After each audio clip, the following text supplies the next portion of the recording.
Salam Tanat Einayist Erling, Senbet Salam, Shabbat Shalom. Greetings. This is the 8th Sabbath in our year, in this particular year, the 8th Sabbath and the 8th Sabbatical reading, Azizacho, or YHWH, according to the better Hebrew, or as many might know it, according to the Ashkenazi Hebrew, YHWH, which means he commanded, referring to how Yaakov commanded his servants as he trepidated, or one could say feared, towards reconciling with as he attempted to reconcile with his brother Esau. And when we look at the Kamite mythos, we find something similar with Sut or Sate or Shate and his brother Heru or Horus and Seth, or Horus and Sut.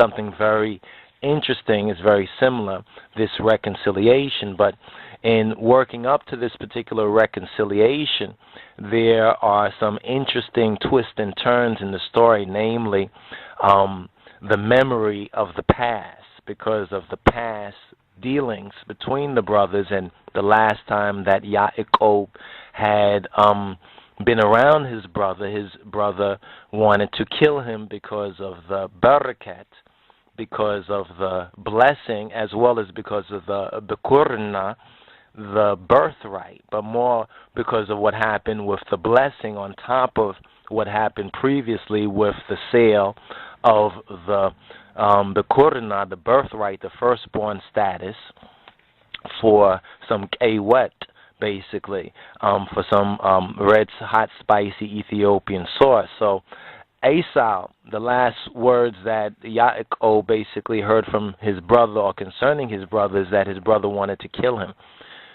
So now he seeks to reconcile with his brother, because Yahweh had spoke to Jacob in a vision, in a dream, as it was said, telling him to return to his country and to return to his kindred, and that he would do him good there, he would do him well.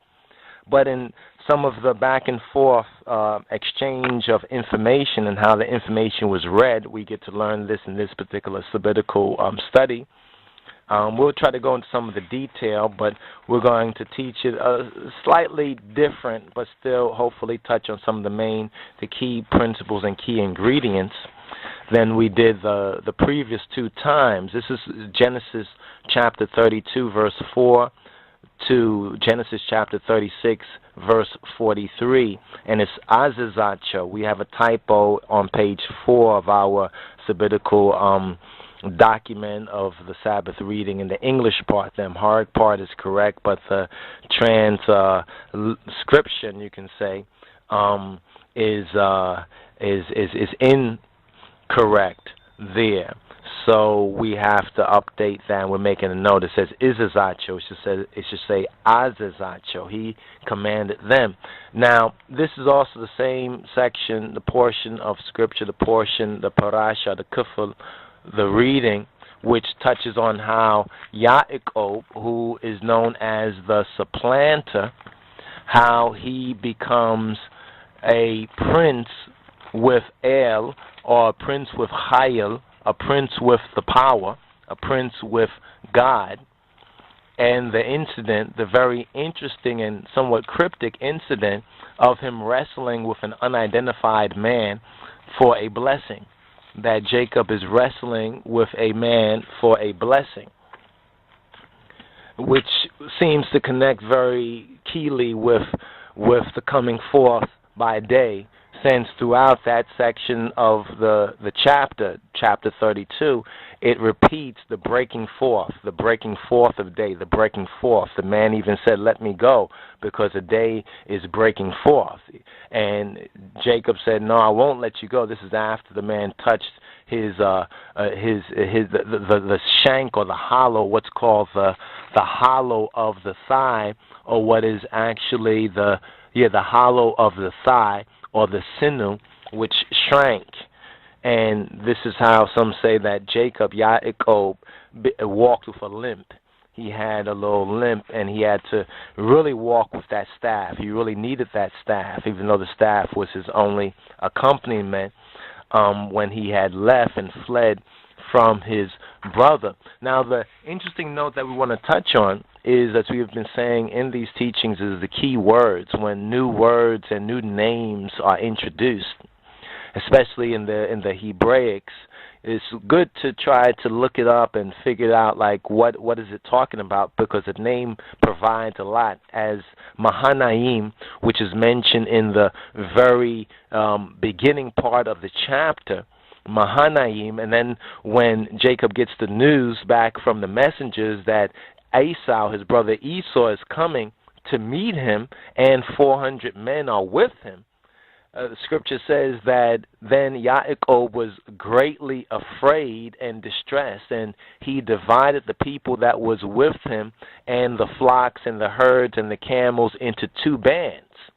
So there's a repeating of this idea of two bands or two companies or two camps or two encampments or two hosts or two armies, based on Elohim's Tabaot or YHWH Sarawit.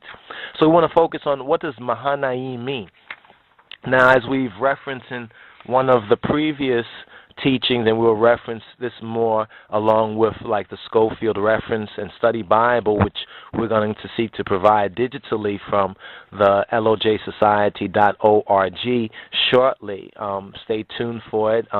If you don't find up there, send us a contact about it, as well as the Metaphysical Bible Dictionary is a very good study tool to help one to understand, to get the rational discernment that is necessary from the rational expression. The books are the rational expression, but to understand that they have to be lived out and understood in the inner sense, and one has to intuit it and enter into it in spirit and in truth. So it's not just an intellectual exercise, but it is a spiritual exercise.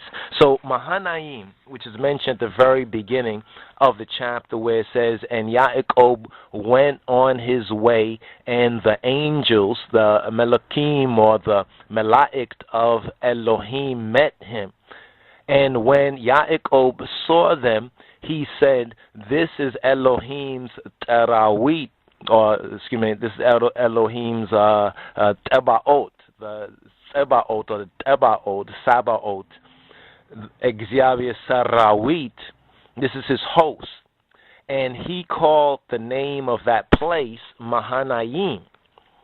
Now, in the Schofield Study Bible, the reference Oxford edition, there's a marginal note which says, for Mahanaim, there's an F, and the F in the margin says, i.e. two hosts or bands.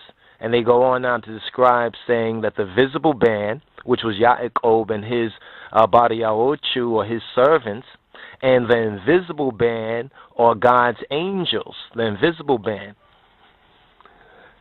Yet when we read verse 2, it says, and when Yaakov saw them, he saw somebody. He didn't see translucent people. He saw somebody, and he said, this is Elohim's host. So we need to keep in mind that even the angels are both visible and invisible. It's like right now one's hearing the word. You understand? I'm not in one's presence. So the word, you understand, is that example of the invisible, you understand, manifestation of the message, the messenger. So we have messenger and messages, also very much keyed in this particular chapter, between the messengers or the angels of Elohim. Then we have Yaakov, his own servants and his own messengers, sending the messages back and forth to his brother Esau as he tries to work out a reconciliation. But when he hears about these 400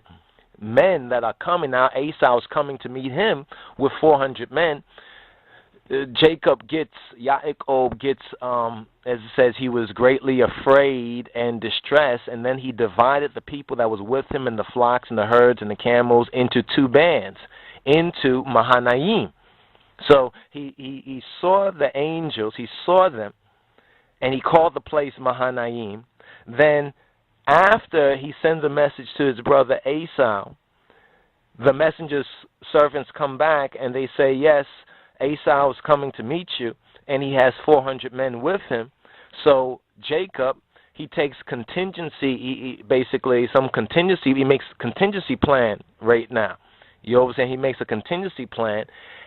Even though it's because of the fear and the distress, he still organizes himself in a very interesting way, and he says to those with him, if Esau come to the one company and smite it or hit it, then the other company which is left shall escape.